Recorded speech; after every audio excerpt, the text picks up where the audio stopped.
Bägülligit Qarşımdan yelgarıp bir yigit gelýär garagay çak yigit dogumligit bir maralyanına howlugyp barýar gujogy bir desse bägülligit Kerim Gurban Epesov Kerim Şahir Söýü hakda söz açamda Kerim Şahir düşer ýa-da dillerinden saçanna perwana diýanar oda gaňgalyň oýuny tejenne galy seniň ýigit wagtyň onuň gyýdy wagty ok geçmer ýylgynyň içinde galy seniň ýigit wagtyň onuň gyýdy wagty paýer üçin gelenler şahirliň çyn bolýan bolsa insany sözi elenýär sönüp ýanyp ýene sönüp ýanyp gidaglanlar hemde gülenler ağlap dünýäni ýaradym diýen zat eýe bollun beýgada onsoň soňra agyň gülkä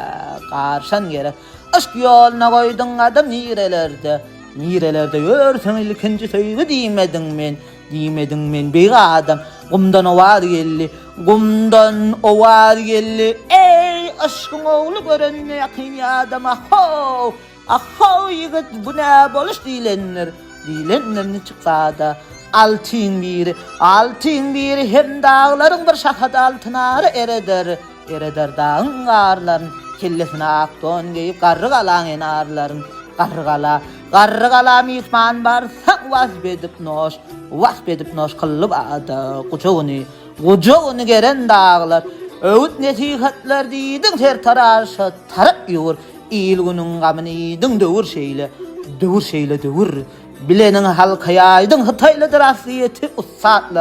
usatlardan sallın yoda Türkmenin ilk hedzeti duzatmakan çıkar goyokça Resul verdi ok hab doymaz kitabını ellen koymaz setirlerin asla yoymaz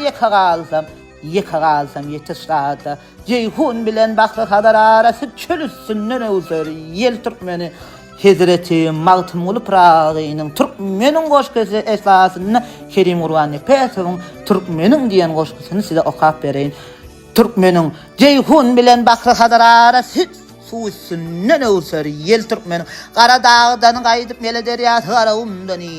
Garagumdan iner sili Türkmenin gaýra sörgünçdirilerse etrep bugun şaly bitýär ýannaga derek bir eline çekiç birini orak bugun guturat bolly golu Türkmenin gödelleri alu ýaşyl geýerler ýigitleri söýdürerler garralary men jahil men diýerler gadimiýetdir doglan ýyl Türkmenin yer ýüzünde bir ajaýyp daň atardan nury yer ýüzüne deň ýeter Günnogor bağışısın dinle gün batar dinler çarak bardır dil Türkmenin Günnogor bağışısın